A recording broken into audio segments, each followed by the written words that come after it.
കുറച്ച് മാസങ്ങൾക്ക് മുൻപ്, കൃത്യമായി പറഞ്ഞാൽ 6 മാസങ്ങൾക്ക് മുൻപ്, അജയൻ വീട്ടിലേക്ക് ജോലി കഴിഞ്ഞെത്തിയപ്പോൾ കാണുന്നത് വീടിൻ്റെ പുറത്ത് ഒരാളിരിക്കുന്നതാണ്.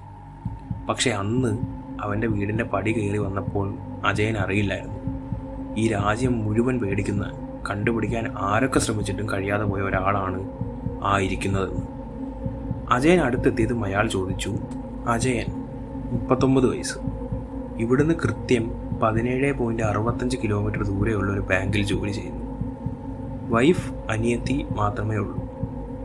അനിയത്തി BCom സ്റ്റുഡൻറ്റ്, ഭാര്യ MBA ഗ്രാജുവേറ്റഡ് ആണെങ്കിൽ പോലും ജോലിയൊന്നും ചെയ്യുന്നില്ല. ഏകദേശം 1 വർഷം മുമ്പ്, 289 ഡേയ്സ് ടു ബി പ്രിസൈസ്, അമ്മ, അച്ഛൻ, അനിയൻ എന്നിവർ ആക്സിഡൻറ്റിൽ മരണപ്പെട്ടു. അജയൻ ഇതൊക്കെ കേട്ട് അന്തം വിട്ടു നിന്നു. അവൻ മറുത്തൊന്നും പക്ഷെ പറയാൻ നിന്നില്ല, കാരണം അയാളുടെ വേഷമാണ്. അയാൾ തുടർന്നു.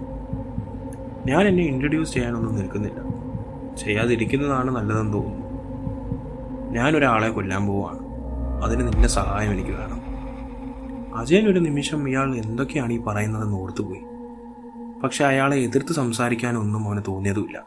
എന്തോ ഒരു അസ്വസ്ഥത അയാളുടെ അടുത്ത് നിൽക്കുമ്പോൾ അവന് തോന്നിക്കൊണ്ടേയിരുന്നു. ഇന്ന് മാർച്ച് 10, കൃത്യം സെപ്റ്റംബർ 10 ഞാനിവിടെ വരും. അന്നിവിടെ വേറെ കുറേ പേരും ഉണ്ടാവും. അന്നും നാളെയും താൻ എനിക്കൊരു സഹായം ചെയ്തു തരണം. നാളെ താൻ സ്ട്രേറ്റ് പോലീസ് സ്റ്റേഷനിൽ പോയി, ഒരാൾ എന്നെ കാണാൻ വന്നിരുന്നു, അയാൾ ആരെയോ കൊല്ലാൻ പോവുകയാണ്, എൻ്റെ സഹായം വേണമെന്ന് പറഞ്ഞു എന്ന് പറയണം. അവർ അപ്പോൾ ആളെ കണ്ടാൽ തിരിച്ചറിയുമോ എന്ന് ചോദിക്കും. അറിയാം എന്ന് നീ പറയണം. അവർ രേഖാചിത്രം തയ്യാറാക്കും. ഒരു ചെറുപ്പക്കാരൻ്റെ മുഖം താൻ അവർക്ക് പറഞ്ഞു കൊടുക്കണം. ഇനി അടുത്ത സഹായം എന്താണെന്ന് ഞാൻ സെപ്റ്റംബർ 9 വരുമ്പോൾ പറയാം. അയാൾ തിരിച്ചു നടന്നു. അജയൻ എന്താണ് ഈ സംഭവിക്കുന്നത് എന്നറിയാതെ അവിടെ തന്നെ നിന്നു. ഗേറ്റ് കടന്നതും അയാൾ തിരിഞ്ഞു നിന്ന് ശബ്ദം താഴ്ത്തി അജയനോടായി പറഞ്ഞു.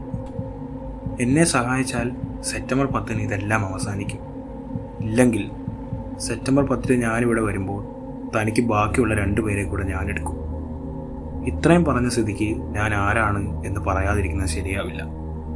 ഇന്നത്തെ പത്രം എടുത്ത് 7-ാം പേജിൽ വലിയ അക്ഷരത്തിൽ എഴുതിയിരിക്കുന്നത് വായിച്ചു നോക്കൂ.